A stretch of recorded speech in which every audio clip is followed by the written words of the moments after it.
Okay,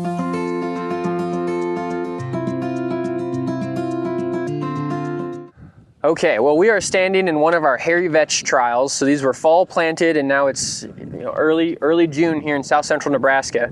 This is a Winter Warrior Hairy Vetch. So this has been a really good product for us for a couple of years now. It's grown up in Canada, so extremely good cold tolerance. When it comes to vetches, you want to know where your seed's coming from and make sure that it's going to have the cold tolerance that you need for your location. So with Canada grown environment, it overwinters pretty much everywhere.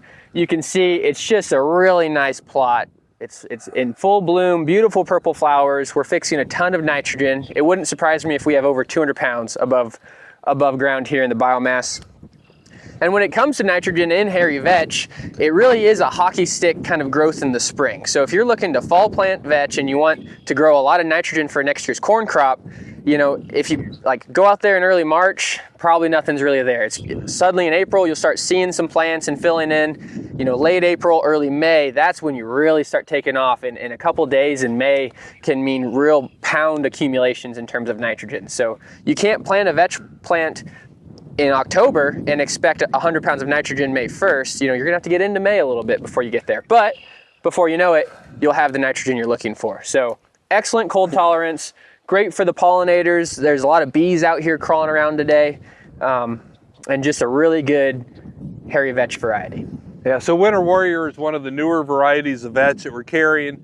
Once we saw it, we really liked it because it grows well fall planted and through the winter and into the spring. But we've also seen this one be pretty well facultative. So when you plant this in the spring and even some of the summer plots, it actually does pretty darn well for being a winter annual.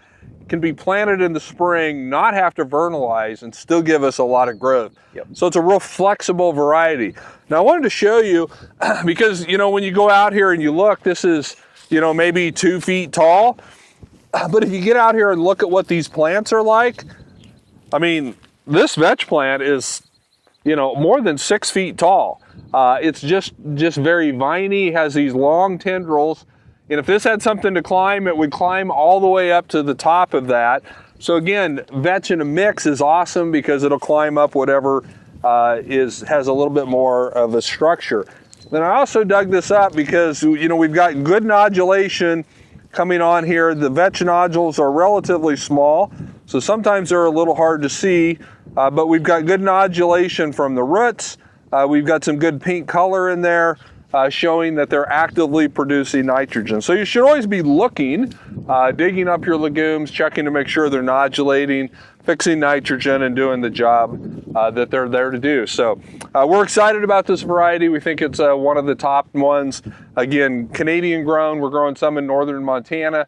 So we're very confident in its ability to overwinter.